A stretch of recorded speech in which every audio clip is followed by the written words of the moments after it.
अच्छा गैस, कल मैंने आप लोगों के साथ एक कहानी शेयर की थी। जो कहानी मिस नैना की कहानी थी और वो बहुत ही इंटरेस्टिंग कहानी थी। अजीब बात यह कि उन्होंने मुझे 2 पार्ट्स ईमेल किए थे, जिनमें से एक पार्ट मैंने आप लोगों के साथ शेयर कर दिया था। जबकि जब मैंने दोबारा से ईमेल्स को चेक किया तो दूसरा पार्ट मेरे पास ईमेल पे मौजूद था। मिस नैना बताती है कि 1979 1980 में जब इनके मामू वहाँ पे उसी हवेली में रहा करते थे जिस हवेली का वाकया कल मैंने आपके साथ शेयर किया था। तो अक्सर ऐसा होता था कि अपने काम के सिलसिले में इन्हें लेट नाइट तक बाहर रहना होता था। खैर, इनको यानी इनके मामू को इनके वालिदैन की तरफ से हिदायत थी कि कोशिश करो कि मगरिब होने से पहले पहले किसी भी सूरत घर वापस आ जाओ। लेकिन यकीनन जब आप कोई काम करते हैं, मेहनत करते हैं या किसी काम में दिलो जान के साथ इन्वॉल्व हो जाते हैं, तो कभी ना कभी कोई ना कोई इस तरह की बात ज़रूर हो जाती है जो आप एक्सपेक्ट नहीं कर रहे होते। तो एक दफ़ा ऐसा ही हुआ कि इनके मामू किसी काम में कुछ इस तरह से फंसे कि उनको वहाँ से फ्री होते होते रात के तकरीबन 11 साढ़े 11 बजे का टाइम हो गया। खैर, जब मामू बताते हैं कि मैं अपने घर उस हवेली की तरफ रवाना हुआ, तो मेरा जो कुलिक था या मेरा जो दोस्त था, जो भी मेरा पार्टनर था, वो मुझे मना कर रहा था कि इतनी रात में उस हवेली या उस रास्ते में ना जाओ, क्योंकि हो सकता है कि इस तरह की जो भी उल्टी सीधी मखलूक़ात हैं वो तुम्हें परेशान करें। लेकिन मामू थे, जवान थे, एक तो बहुत ज़्यादा अपने आप को ज़हीन समझा करते थे। तो उन्होंने कहा कि ये सब कहने की बातें होती हैं और मैं इन बातों पे यकीन नहीं किया करता।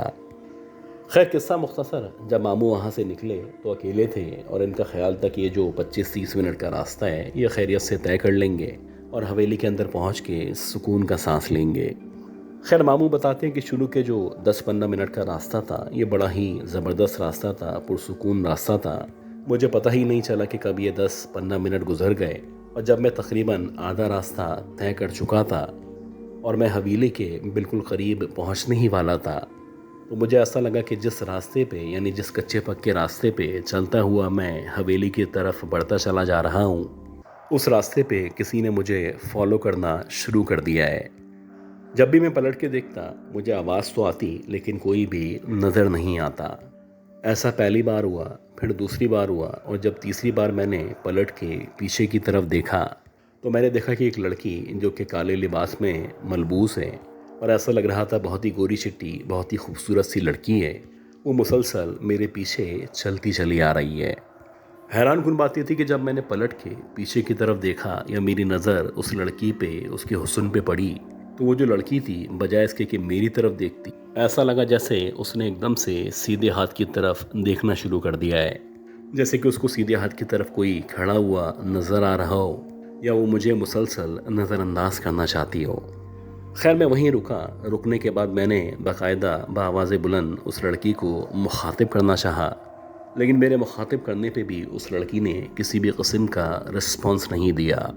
वो मुसलसल वैसे ही अपने सीधे हाथ की तरफ देख रही थी और ऐसा लग रहा था जैसे वाकई में कोई वहाँ पे मौजूद हो और वो उसका इंतज़ार कर रही हो। खैर, उसके देखने पे जब मैंने सीधे हाथ की तरफ देखना शुरू किया तो आप यकीन करें कि जैसी लड़की एग्जैक्टली मेरे पीछे चल रही थी या जैसी लड़की मुझे अपने पीछे दिखाई दे रही थी, हूबहू वैसी ही लड़की अब उसके सीधे हाथ की तरफ भी खड़ी हुई थी। यानी आप कह सकते हैं कि 2 लड़कियां जिनकी शक्लें, कपड़े, इवन कि आप कह सकते हैं उनकी आंखें भी एक जैसी थीं, वो मुझे एक एक तरफ और एक दूसरी तरफ खड़ी हुई दिखाई दे रही थी। हैरान कुन बात यह थी कि सीधे हाथ की तरफ जो लड़की खड़ी हुई थी वो फिर एक लेफ़्ट साइड की तरफ किसी और सिमत में देखती हुई नज़र आ रही थी। कुछ अजीब सा मामला था, समझ से बाहर था। खैर, मैंने जब उसके लेफ़्ट साइड पे देखना शुरू किया तो वहाँ पे भी एक ऐसी ही लड़की खड़ी हुई थी जिसके कपड़े, शक्ल, आंखें सब कुछ वैसा ही था जैसा कि पिछली 2 लड़कियों की शक्लें और उनकी आंखें मुझे दिखाई दे रही थीं। यानी आप कह सकते हैं कि मेरे सामने 3 हमशक्ल औरतें या लड़कियां मौजूद थीं और किसी भी तरह 3 औरतों का एक जैसा होना, एक जैसा लगना, एक जैसे तरीके से मुस्कुराना ह्यूमनली पॉसिबल नहीं हुआ करता। अजीब बात ये थी कि जब मैंने इन तीनों लड़कियों को बार बार बारी बारी देखना शुरू किया तो अब तीनों लड़कियों ने एग्जैक्टली मेरी तरफ देखना शुरू कर दिया था। आहिस्ता आहिस्ता करके इन तीनों लड़कियों ने ना सिर्फ मेरी तरफ बढ़ना शुरू किया, बल्कि जैसे जैसे ये लड़कियां मेरी तरफ बढ़ती चली आ रही थीं तो अब ऐसा लग रहा था कि इनकी जो चाल ढाल है वो एकदम से तब्दील होना शुरू हो चुकी है। आप कह सकते हैं कि कुछ अजीब से लड़कते हुए अंदाज में ये तीनों लड़कियां मेरी तरफ बढ़ती चली आ रही थीं। और अजीब बात ये थी कि अब की बार जब मैंने तीनों लड़कियों के पैरों की तरफ गौर करना शुरू किया तो इन तीनों लड़कियों के जो पैर थे वो ना सिर्फ उल्टे थे, बल्कि देखते ही देखते इनकी रंगत, इनका चेहरे तब्दील होना शुरू हो चुके थे। अब वही खूबसूरत लड़कियां जो कि मुझे अपनी तरफ मतवज्जा कर रही थीं, अब ऐसा लग रहा था बहुत ही खौफनाक शक्ल की औरतों में तब्दील हो चुकी हैं। अल्लाह जानते हैं कि मैं कैसे पलटा हूँ, और पलटने के बाद मैंने जैसे तैसे अपनी हवेली की तरफ दौड़ लगाना शुरू की है। और जब तक कि हवेली नहीं आई मुझे सुकून का सांस लेना नसीब नहीं हुआ। अल्लाह जानते हैं कि इस पूरे रास्ते जितनी भी कुरानी आयत, सूरतें वगैरह मुझे याद थीं, इन सब की मैंने ना सिर्फ तिलावत की बल्कि मैंने मुसलसल अपने गुनाहों पे अल्लाह ताला से मुआफ़ी मांगी। इस वाक़े के बाद से मेरे मामू ने तौबा कर ली थी कि रात के औकात में इस रोड से ना ही सफ़र करना है, और ख़ास तौर पे अगर कोई औरत या लड़की उनको नज़र आती है तो वो कोशिश करेंगे कि उसको नज़रअंदाज करके आगे बढ़ते चले जाएं।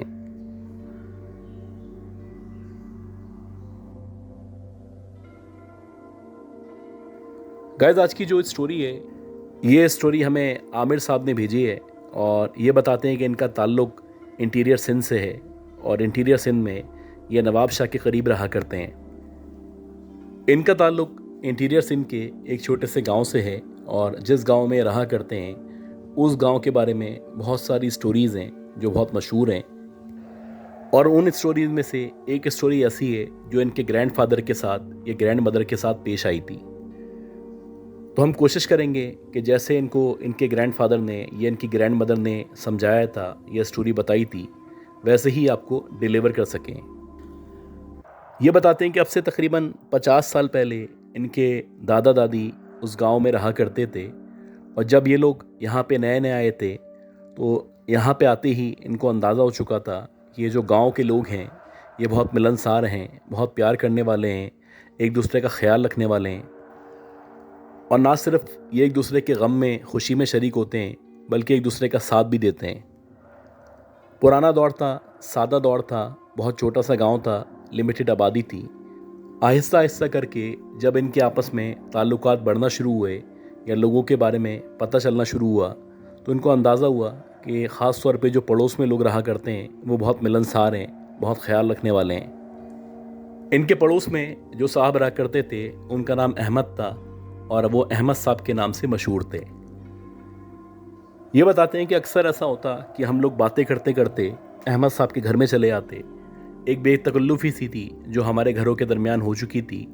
एक दूसरों के घरों में जाना आना, एक दूसरे का अदब करना, लिहाज करना, एक दूसरे का ख्याल रखना, यह हमारे गांव की नुमाया खुसूसियात थीं। अक्सर ऐसा होता कि मैं भी बेतकल्लुफ़ी से अहमद साहब के घर में चला जाता। जब मैं वहाँ पे जाता तो वो मेरी बहुत अच्छी आवभगत करते, बहुत ख्याल रखते और बहुत प्यार से पेश आया करते थे। इसी तरह एक दोपहर या शाम का टाइम था और मैं हस्बे मामूल घर से निकला तो मेरी नज़र अहमद साहब को ही तलाश कर रही थी। खैर, जब मुझे वो आगे पीछे नज़र नहीं आए या गांव में चौखट पे नज़र नहीं आए तो मैंने यही सोचा कि मैं इनके घर चला जाता हूँ, और जब मैं इनके घर जाऊँगा तो मुझे ये मिल जाएंगे। जैसे ही मैं इनके घर के अंदर दाखिल हुआ या चौखट से अंदर दाखिल हुआ तो इनका जो घर था एक पुराना सा घर था। 2 कमरे बने हुए थे जो कि तकरीबन कच्चे थे, और उन कमरों की जो छतें थीं वो खजूर की शाखों से या उसकी टाट से बनाई गई थीं। खैर, जैसे ही मैं अंदर एंटर हुआ तो मैं अहमद साहब को तलाश कर रहा था। एकदम से मेरी नज़र किचन की तरफ पड़ी और मैंने देखा कि वहाँ पे उनकी वाइफ खड़ी हुई हैं, और उनका जो हुलिया है वो बहुत अजीब हुआ है। ऐसा लग रहा है कि वो शदीद गुस्से में या गुस्से का इजहार कर रही हैं। मुझे सेकंड्स के अंदर अंदाज़ा हुआ कि मैं शायद गलत वक्त पे आ चुका हूँ, लेकिन इससे पहले कि मैं मुड़ता या बाहर निकलता तो इनकी जो वाइफ थी उन्होंने एकदम से चीखना शुरू कर दिया। न सिर्फ वो चीख रही थी बल्कि उनकी जो आवाज़ थी वो बहुत ही भारी आवाज़ में तब्दील हो चुकी थी, और लग ही नहीं रहा था, यकीन ही नहीं आ रहा था कि ये वही औरतें जो बहुत इखलाक से, बहुत अदब से मिला करती हैं और बहुत लिहाज किया करती हैं। देखते ही देखते उन्होंने अपने बाल नोचना शुरू कर दिए, और देखते ही देखते उनकी जो आंखें थीं वो ऊपर चढ़ गईं, اور بظاہر ایسا لگنے لگا کہ جیسے ان کی آنکھیں مکمل طور پہ سفید ہو چکی ہیں۔ اسی دورانیے میں ایک دم سے احمد صاحب اندر داخل ہوئے، اور جیسے ہی وہ اندر داخل ہوئے تو انہوں نے اندر انٹر ہوتے ہی تلاوت کرنا شروع کی، اور جیسے ہی انہوں نے تلاوت کرنا شروع کی تو دیکھتے ہی دیکھتے ان کی جو وائف تھیں وہ مزید چیخنے لگیں، یا ان کی حالت مزید غیر ہونے لگی، اور مشکل سے 1 یا 2 منٹ کے اندر اندر وہ بے ہوش ہو کے نیچے گر گئیں۔ اب یہ جو منظر میں نے دیکھا تھا، یہ میں نے اپنی زندگی میں پہلی دفعہ ایسا منظر دیکھا تھا۔ یہ بہت ہی خوفناک منظر تھا، بہت ہی عبرتناک منظر تھا۔ اور جیسے ہی ان کی وائف بے ہوش ہوئیں تو میں نظر بچا کے باہر کی طرف چلا گیا، کیونکہ ایک تو جو ان کی حالت تھی یا ان کے جو کپڑے تھے وہ بالکل بھی ٹھیک نہیں تھے۔ میرا وہاں پہ رکنا یا ان کو مدد آفر کرنا مناسب نہیں تھا۔ سیدھی سی بات یہ ہے کہ میں ڈر بھی چکا تھا۔ بہرحال جیسے تیسے میں باہر نکلا اور اپنے گھر آ گیا۔ میرے اندر ہمت پیدا نہیں ہو رہی تھی۔ میں مسلسل ان کی بیوی کے بارے میں سوچ رہا تھا کہ اب ان کی کیسی کیفیت ہوگی، یا ان کی حالت اب کیسی ہوگی۔ اسی سوچ میں، اسی تذبذب میں تقریباً 1 دن گزر گیا، اور میں چاہنے کے باوجود بھی نہ احمد صاحب کے گھر گیا اور نہ ہی ان کی بیوی کی میں نے طبیعت دریافت کی۔ مجھے ایک عجیب سا کھنچاؤ تھا جو ان کے گھر سے ہو رہا تھا۔ میں ان کے پاس جانا چاہتا تھا، ان کی بیوی کی خیر خیریت پوچھنا چاہتا تھا، لیکن ایک عجیب سا خوف تھا جو مجھ پہ طاری تھا، کیونکہ جس حالت میں یا جس خوف کے عالم میں یا جس عبرت کے عالم میں نے ان کی بیوی کے چہرے کو دیکھا تھا وہ ناقابل فراموش تھا۔ اسی طرح 1-2 دن گزر گئے، احمد صاحب بھی نظر نہیں آئے، حالانکہ بڑا چھوٹا سا گاؤں تھا، مسلسل شاید وہ گھر میں بزی تھے۔ خیر 2 دن کے بعد جب میری ان سے ایک نماز میں ملاقات ہوئی تو سلام دعا کے بعد میں نے ان سے ان کی بیوی کی خیریت دریافت کی، اور جب میں نے ان کی بیوی کی خیریت دریافت کی تو انہوں نے کہا الحمدللہ اب ان کی طبیعت بہتر ہے۔ میں ان سے پوچھنا چاہ رہا تھا کہ آخر ان کو کیا ہوا تھا یا ایسا کیا معاملہ تھا، لیکن میرے اندر ہمت نہیں ہو رہی تھی کہ میں ان سے سوال کر سکوں۔ خیر اچھی بات یہ تھی کہ کچھ دیر کے بعد احمد صاحب نے مجھے خود ہی بتانا شروع کیا کہ بات دراصل یہ ہے کہ ہم یہاں پہ اس گاؤں میں جب سے رہتے ہیں تقریباً ہمیں 8-10 سال ہو چکے ہیں، اور پچھلے 8-10 سال سے اکثر ایسا ہوتا ہے کہ میری بیوی کو دورے پڑتے ہیں، اور کچھ لوگ کہتے ہیں کہ اس پہ کوئی روح ہے یا کوئی بدروح ہے، وہ آ جاتی ہے۔ میں ان سب باتوں پہ یقین نہیں کرتا، لیکن محلے والوں کا یہی خیال ہے کہ میری جو بیوی ہے وہ آسیب زدہ ہے یا سحر زدہ ہے۔ ان کی یہ بات سن کے میں ان کو کوئی مشورہ تو نہیں دے سکا، لیکن بہرحال مجھے افسوس ہوا، اور میں نے ان کے لیے دعا کی کہ اللہ تعالیٰ آپ کے لیے آسانی فرمائے، اور میں سلام دعا کرنے کے بعد باہر نکل آیا۔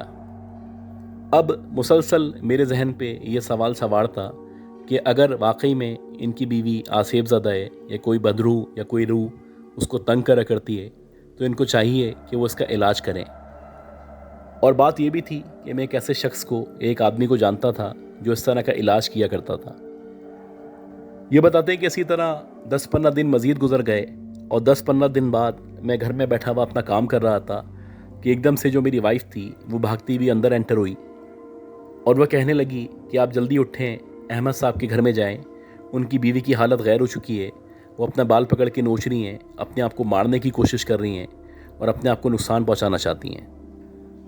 یہ سن کے میں فوراً سے اٹھا اور میں بھاگ کے ان کے گھر کی طرف بڑھا۔ جیسے ہی میں ان کے گھر پہنچا تو میں نے دیکھا کہ ان کی جو بیوی ہیں ان کی ویسی ہی حالت ہوئی ہوئی ہے، بہت ہی خوفناک، بہت ہی عبرتناک چہرہ ان کا ہو چکا ہے، ان کی آنکھیں اوپر چڑھ چکی ہیں، اور وہ باقاعدہ کسی مرد کی آواز میں بات کر رہی ہیں۔ کبھی ایک دم سے وہ ہنسنے لگتی ہیں، کبھی ایک دم سے وہ رونے لگتی ہیں، اور کبھی کبھی مجھے بہت غصے سے یا عجیب سی نگاہوں سے دیکھنے لگتی ہیں۔ خیر جیسے ہی میں ان کی طرف دیکھتا یا وہ مجھے دیکھتی، میں منی من آیت الکرسی پڑھنا شروع کر دیتا، جبکہ جو ان کے شوہر تھے یعنی کہ احمد صاحب، وہ آلریڈی وہاں پہ آیت الکرسی، قرآنی آیات اور دیگر صورتوں کا ورد کر رہے تھے۔ آج ان کی جو بیوی کی حالت تھی وہ پہلے سے زیادہ خطرناک تھی۔ یہ مسلسل تلاوت کر رہے تھے، لیکن اس کے باوجود بھی ان کی بیوی زور زور سے ہنس رہی تھی اور کہہ رہی تھی کہ تیرے تلاوت کرنے سے کچھ نہیں ہوگا، میں اس کو نہیں چھوڑوں گا۔ ایک عجیب سا منظر تھا جو میری آنکھوں کے سامنے موجود تھا۔ میں خود شدید خوف کا شکار تھا، میری سمجھ نہیں آ رہا تھا کہ میں اس میں کیا کر سکتا ہوں۔ میری اپنی حالت غیر ہو چکی تھی، اور مجھے ڈر لگ رہا تھا کہ یہ عورت کہیں مجھ پہ حملہ نہ کر دے۔ ये बताते हैं कि मुसलसल अहमद साहब तिलावत करते रहे और इसी दौरानिए में जो हमारी इलाके की मस्जिद थी वहाँ के इमाम साहब भी अंदर आ गए। जब वो इमाम साहब अंदर आए तो अंदर आके उन्होंने भी तिलावत करना शुरू की और आहिस्ता आहिस्ता करके इनकी जो बीवी थी वो नॉर्मल होना शुरू हुई।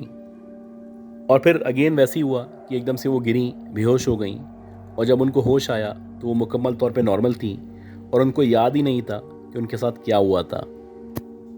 इसी तरह शब रोज़ गुजरते रहे और हर दूसरे दिन, हर तीसरे दिन इनकी बीवी की इसी तरह हालत होती।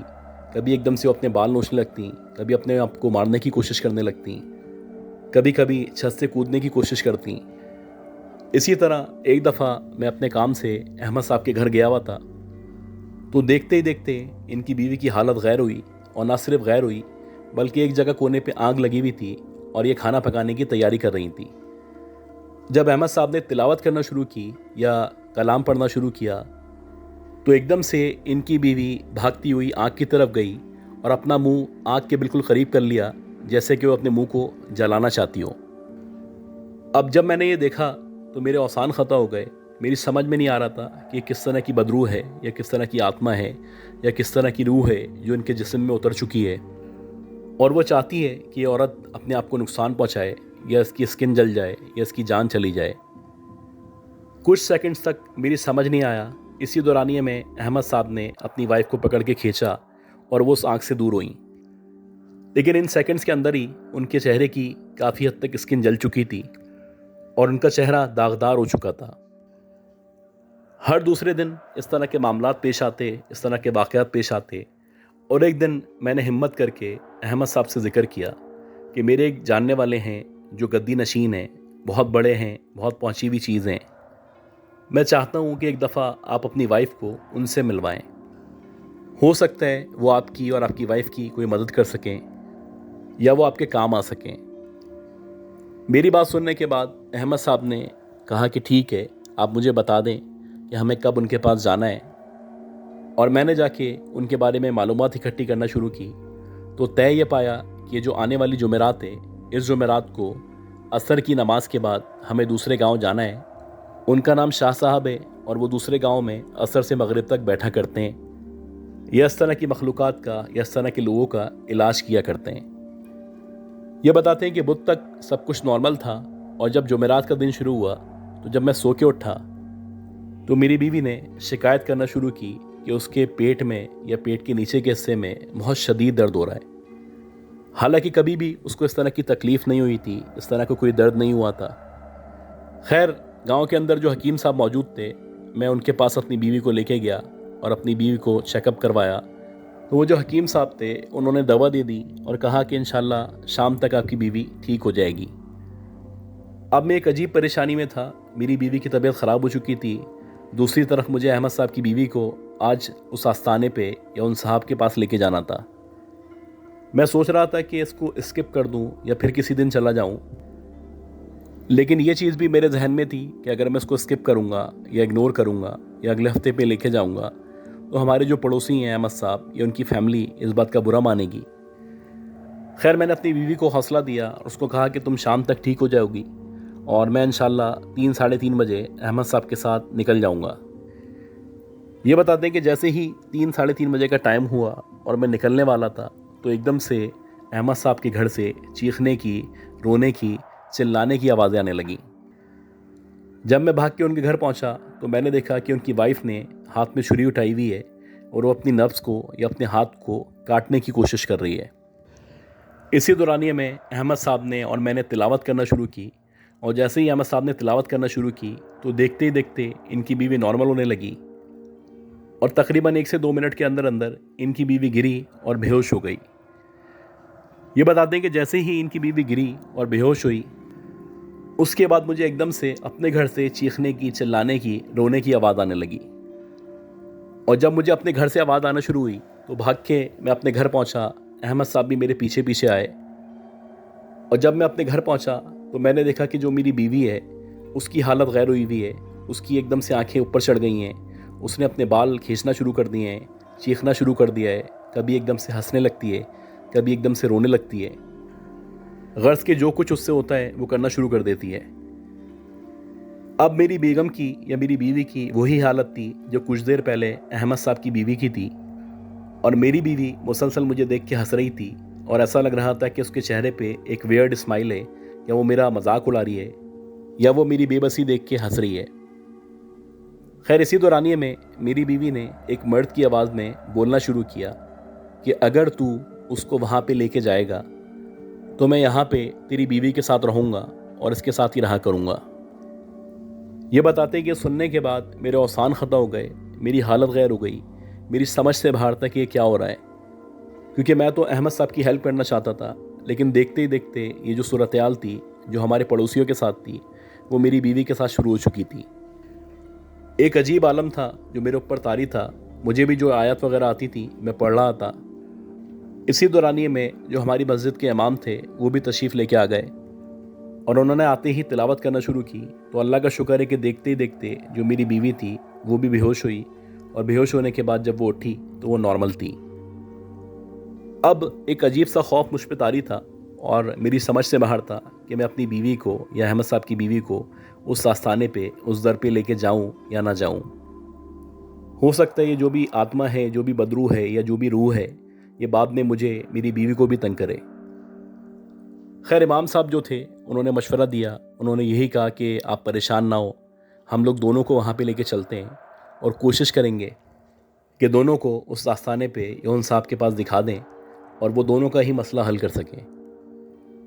امام صاحب کے یقین دلانے اور سمجھانے کے بعد یہ دونوں جو ہے اپنی اپنی وائف کو ساتھ لے کے اس آستانے پہ یا اس جگہ پہنچے، اور جب یہ لوگ وہاں پہ پہنچے تو وہاں پہ پہنچنے کے بعد وہ جو صاحب وہاں پہ بیٹھے ہوئے تھے انہوں نے دیکھتے ہی مسکرانا شروع کر دیا۔ خیر، جیسے ہی انہوں نے مسکرانا شروع کیا تو ایک دم سے جو احمد صاحب کی بیوی تھی انہوں نے چیخنا شروع کر دیا، اور وہ کہنے لگیں کہ مجھے یہاں سے جانے دو، مجھے یہاں نہیں رکنا، اور میں آئندہ کبھی بھی نہیں آؤں گا۔ خیر، وہ جو صاحب تھے وہ بہت صاحب علم تھے، بہت معلومات تھیں، انہوں نے احمد صاحب کی بیوی کو اور میری وائف کو، بلکہ ہم سب کو اپنے سامنے بٹھایا، کچھ پڑھنا شروع کیا۔ تو کچھ دیر بعد احمد صاحب کی جو بیوی تھی ان کی ایک دم سے آواز بدلی، اور انہوں نے ایک مرد کی آواز میں بات کرنا شروع کی۔ جب انہوں نے مرد کی آواز میں بات کرنا شروع کی تو انہوں نے بہت سارے سوالات اس سے پوچھے، اور وہ جو جن تھا یا جو بھی بدروح تھی یا جو بھی مخلوق تھی، اس نے بجائے اس کے کہ وہ صحیح طرح جواب دیتا، سب کے الٹے سیدھے جواب دینا شروع کیے، اور وہ جو پیر صاحب تھے یا وہ جو شاہ صاحب تھے ان سے بدتمیزی کرنا شروع کی۔ شروع میں وہ جو شاہ صاحب تھے وہ پوری کوشش کرنے لگے کہ وہ معاملات کو سنبھال سکیں یا اس کو سمجھا سکیں، لیکن جب اس نے کوئی رسپانس نہیں دیا یا ان کی بات ماننے سے انکار کیا یا ان کی بات کا جواب نہیں دیا، تو یہ جو شاہ صاحب تھے انہوں نے کہا کہ ٹھیک ہے، پھر آج میں تجھے جلا دوں گا اور یہاں سے جانے نہیں دوں گا۔ اس کے بعد انہوں نے کچھ پڑھنا شروع کیا، اور تقریباً 1 سے 1.5 گھنٹے تک وہ پڑھتے رہے، تب جا کے وہ جو مخلوق تھی یا جو بھی بدروح تھی یا جو بھی آتما تھی وہ ان دونوں کے جسموں سے نکل گئی۔ اور اس کے بعد وہ جو شاہ صاحب تھے انہوں نے ان سب کو 11 دن کا ایک عمل بتایا کہ 11 دن تک آپ دونوں نے اپنے بیوی بچوں کے ساتھ، اپنی فیملی کے ساتھ یہ عمل کرنا ہے اور گھر میں پڑھنا ہے، اور کوشش کرنی ہے کہ اگلے 1 سے 1.5 مہینے تک مغرب کی نماز سے فجر کی اذان تک یہ دونوں عورتیں گھر سے باہر نہ نکلیں، یعنی کہ کھلے آسمان میں نہ جائیں۔ یہ بتاتے ہیں کہ جو بھی عمل ان صاحب نے بتایا تھا اس پہ عمل کیا گیا، اور اللہ کا شکر ہے کہ آہستہ آہستہ کر کے دونوں کی حالت بہتر ہو گئی، اور اس کے بعد ان سب نے مکمل طور پہ نارمل زندگی گزاری۔